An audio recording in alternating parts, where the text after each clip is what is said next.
Hey guys, this is Pharaoh 2091 and welcome back to Let's Play Ace Attorney Investigations Miles Edgeworth. Last time we left off, we concluded a lot of things regarding how Agent Hicks actually died and regarding that fake statue that, well, Mr. LeBlanc thought was real. So it kind of all ties in together, the whole smuggling thing and how it's now certainly proven that Hicks could have fallen from the cargo hold to his death. That explains all that bruising and how he really died. And now, the only testimony I didn't add up was Cammy here, how she said he was sitting there the whole entire time, which just doesn't make any sense. So, well, she's here in front of us, so let's go ahead and talk to her.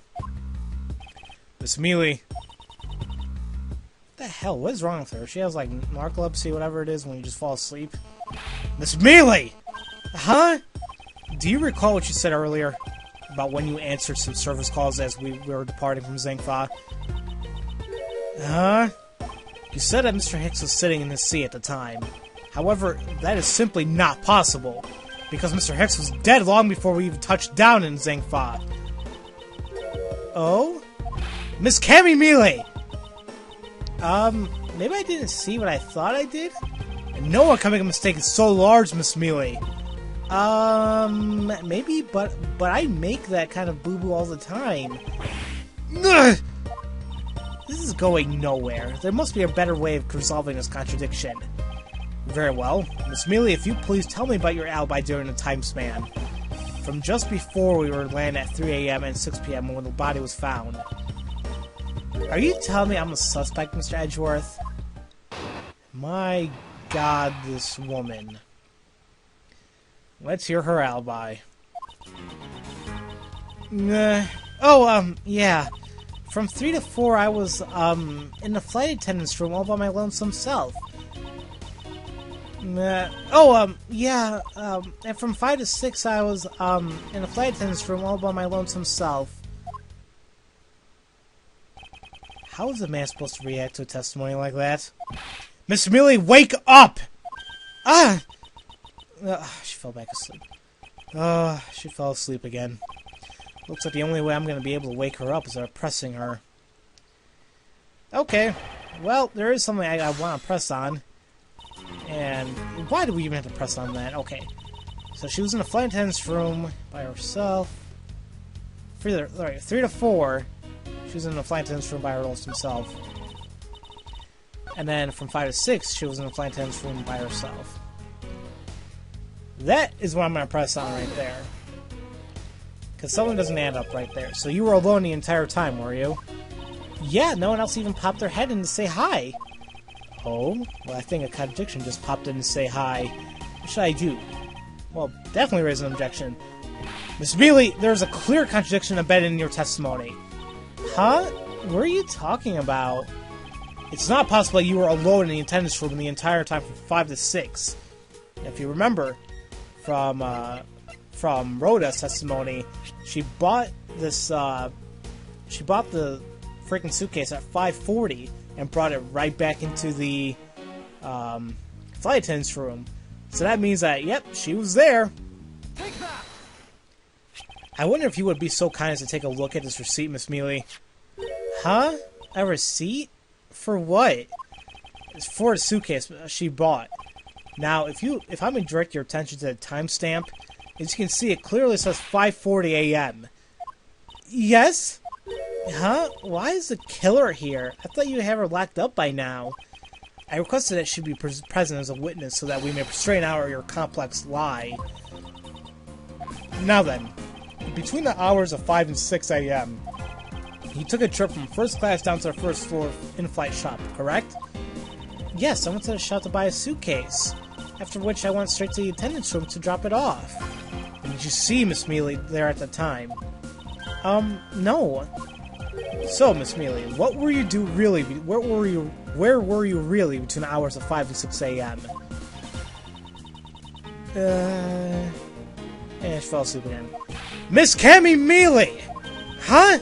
Oh, the bathroom? I'll be the one to ask the questions here.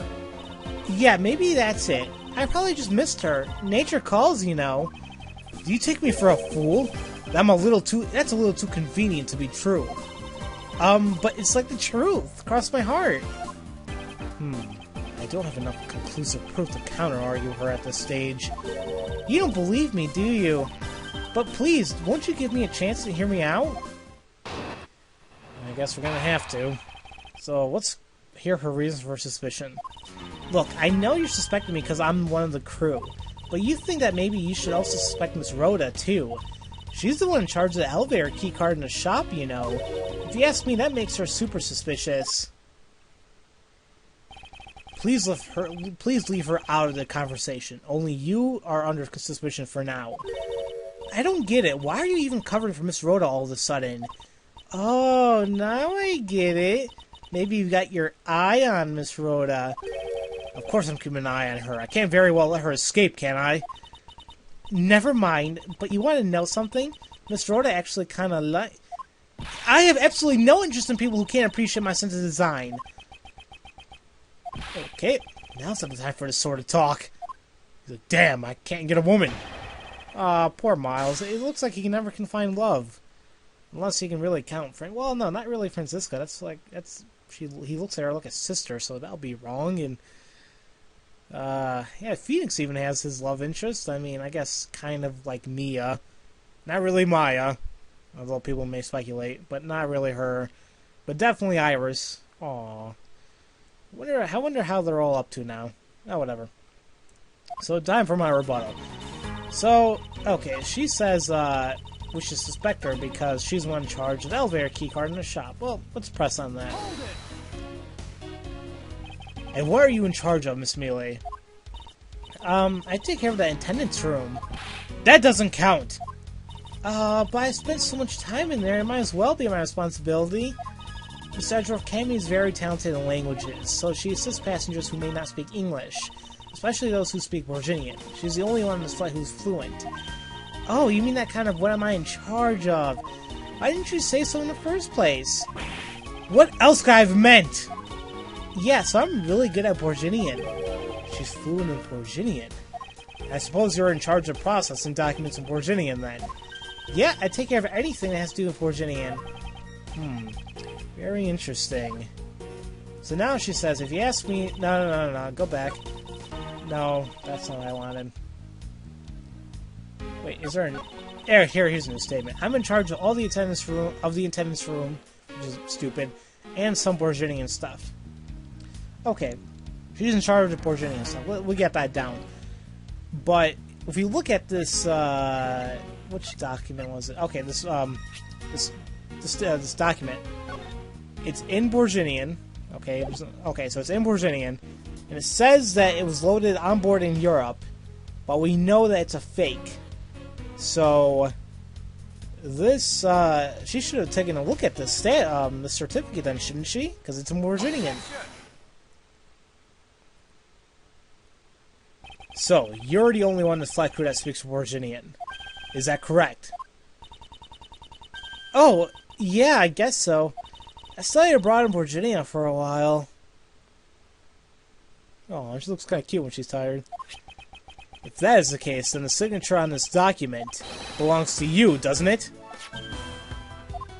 This is a falsified piece of documentation for only one purpose: to lead anyone who read it to believe that Mr. LeBlanc statue was loaded in Europe. The only person who could have either prepared or processed this document in Borginian is you, Miss Mealy.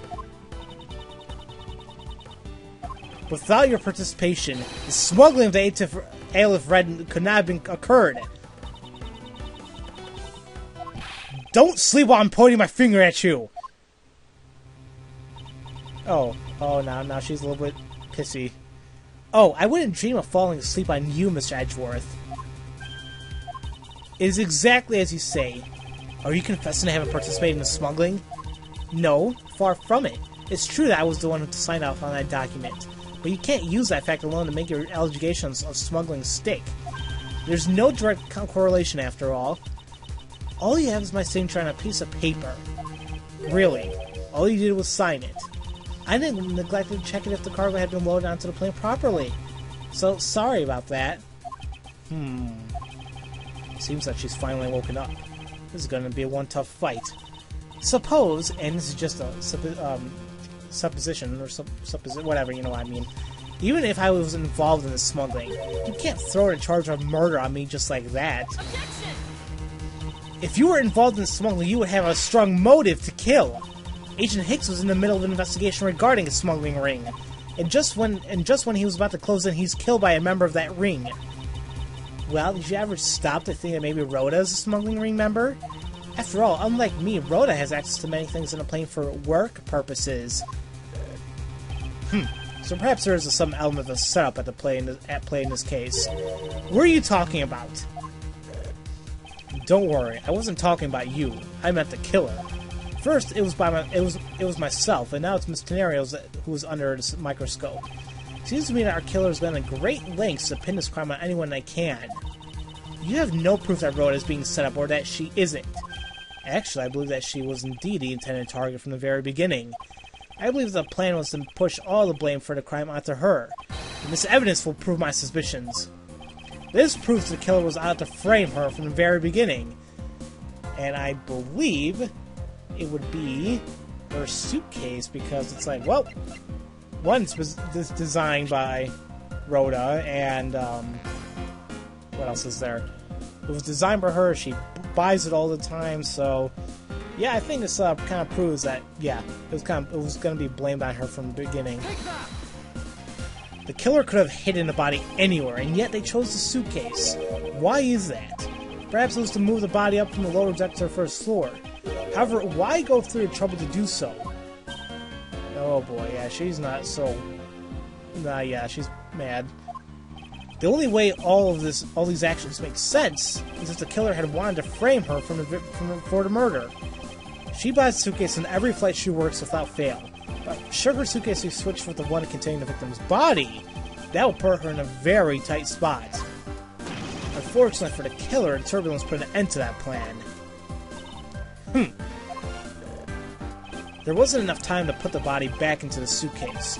Ergo, they made do with whoever was at hand, adapted their plan, and tried to frame me as I lay unconscious on the floor from the turbulence. The killer then went to hide the suitcase in the in-flight shop, and brought the piggy bank back to the elevator in order to fabricate a false weapon. A lot of work for a fruitless endeavor, wouldn't you agree?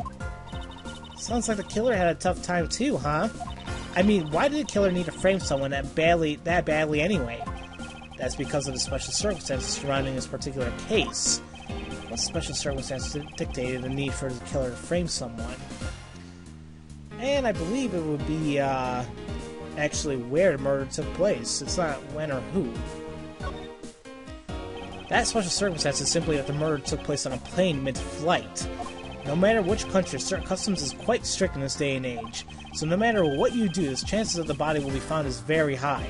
Therefore, there was no choice but to frame either her or myself.